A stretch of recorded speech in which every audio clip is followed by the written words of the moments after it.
Bonsoir. Donc aujourd'hui, nous allons essayer de parler de la philosophie en général et plus exactement des problèmes qui tournent autour de la philosophie. Quand on parle des problèmes qui tournent autour de la philosophie, on suppose toutes les attaques que la philosophie subit ou bien toutes les critiques qui ont été adressées à la philosophie et aussi aux philosophes.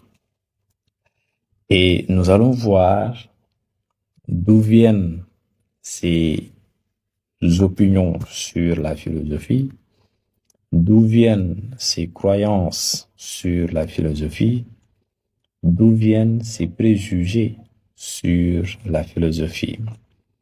Et nous allons aussi voir si ces opinions et croyances sur la philosophie, si elles sont fondées ou pas, si elles sont pertinentes ou impertinentes. Donc, sans plus tarder, nous allons commencer par les problèmes qui concernent la philosophie. Le premier problème qui fait débat autour de la philosophie, c'est le problème sur la définition de la philosophie. Comme vous le savez, contrairement aux autres disciplines, contrairement aux autres savoirs, aux autres connaissances, aux autres sciences, qui ont parfois, ou pour la plupart, ont des définitions qui regroupent toutes les personnes spécialisées dans ce domaine-là. Lorsqu'on vient à la philosophie, on se rend compte que la philosophie n'a pas une définition qui est acceptée par tous les philosophes. La philosophie n'a pas une définition où tous les philosophes s'accordent.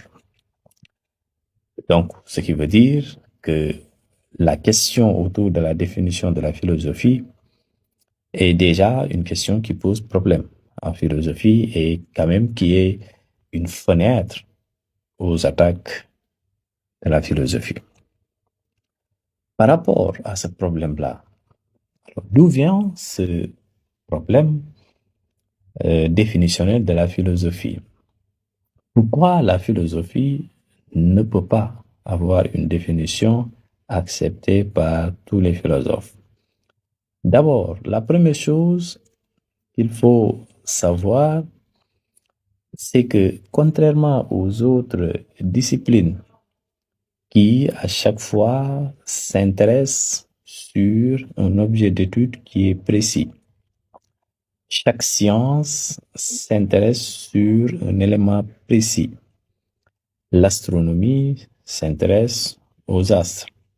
La biologie s'intéresse à l'étude de l'être vivant. Il en est de même pour les autres sciences, pour les autres disciplines. Mais on se rend compte que lorsqu'on vient à la philosophie est l'une des rares disciplines qui, au lieu de s'intéresser sur un seul objet d'étude, au lieu de s'intéresser sur un élément précis et déterminé, la philosophie s'intéresse presque absolument tout. La philosophie s'intéresse à la métaphysique. La philosophie s'intéresse sur les sciences. La philosophie s'intéresse sur la vie. La philosophie s'intéresse sur l'état. La philosophie s'intéresse sur l'esthétique. La philosophie s'intéresse sur la politique. La philosophie s'intéresse sur la liberté. La philosophie, presque, c'est une réflexion libre et une réflexion qui ne se donne pas de limites. Maintenant, une discipline qui n'a pas de limites, une discipline qui ne dit pas avec précision qu'elle s'intéresse à ça, il est normal qu'on ne puisse pas facilement lui attribuer une définition sur laquelle tous les philosophes seraient d'accord. Et maintenant, c'est ce problème-là qui va donner naissance à un autre problème. Pourquoi? Parce que quand il n'y a pas une définition sur laquelle tous les philosophes se mettent d'accord, qu'est-ce qui va se passer?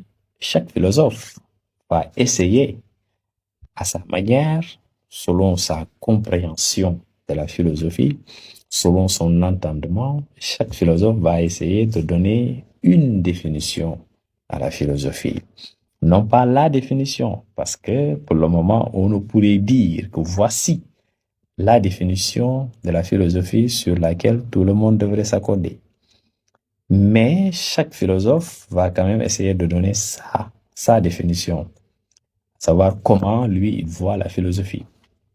Et maintenant, si chaque philosophe se met à donner sa définition, on se retrouve avec plusieurs définitions de la philosophie. Et quand il y a plusieurs définitions de la philosophie, on se rend compte que c'est la porte d'entrée à la mésentente et à la divergence des philosophes. C'est là où le problème va commencer. Parce que aucun philosophe ne va facilement accepter la définition d'un autre. Ça ne veut pas dire que telle définition est bonne, telle autre définition ne l'est pas. Mais personne même n'est là, personne n'est assez habilité en philosophie pour dire que cette définition-là est bonne, cette autre définition-là n'est pas bonne. Donc chacun va penser que la définition qu'il va donner de la philosophie, quand même, serait une définition qui est acceptable et qui devrait être acceptée. Donc je disais que c'est ça qui va ouvrir la porte à la divergence et à l'opposition, au désaccord entre les philosophes. Et maintenant, ce désaccord-là, cette opposition-là, cette mésentente va nous mener à une absence de consensus et d'unanimité. C'est ça qui fait qu'on dit qu'en philosophie, il n'y a pas de consensus et il n'y a pas d'unanimité. Ça veut dire que en philosophie, les philosophes ne se mettent pas d'accord facilement et n'acceptent pas facilement. Maintenant, c'est cette attitude des philosophes qui va encore nous plonger dans un autre problème. Lequel problème est compris par les autres comme étant une façon compliquée de voir les choses. C'est ce qu'on dit parfois. On dit que les philosophes sont compliqués. Les philosophes, ils ont tendance à compliquer les choses faciles. Mais c'est parce que tout simplement, en philosophie, le philosophe, il est quelqu'un qui doit toujours utiliser sa raison, qui doit toujours déployer son esprit critique. Quand on dit déployer son esprit critique, utiliser sa raison, ça suppose que le philosophe, on ne dit pas que le philosophe n'accepte pas, mais avant d'accepter, il prend son temps de toujours analyser, examiner. Pourquoi prendre son temps pour examiner et analyser? Pour toujours distinguer le vrai du faux, le bien du mal, le fondé de l'infondé. Donc, c'est ça qui fait que, en philosophie, on sera toujours plongé dans une absence de consensus et d'unanimité.